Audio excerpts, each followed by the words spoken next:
Guys, i-harvest natin yung ating mga rainbow carrots. Check. Kasi malamig na nga, kailangan natin i-harvest na to. Oops. White. White na naman. Puro white. Oops. Orange.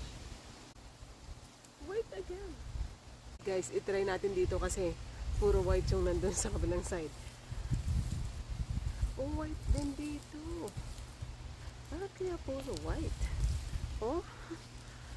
Oh, guys. May orange talaga. Isang buo na to.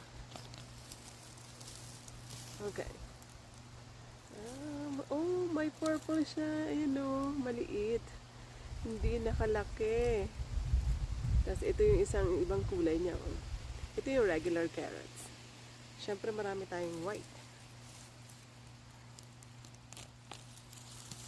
There you go. Ito guys, may iba-ibang kulay. Ito yung rainbow carrots natin. Hindi nga lang siya nakalaki ha. Ayan. Ito yung purple or red. Yan. Yellow. This is the original, orange. And the white. Yan.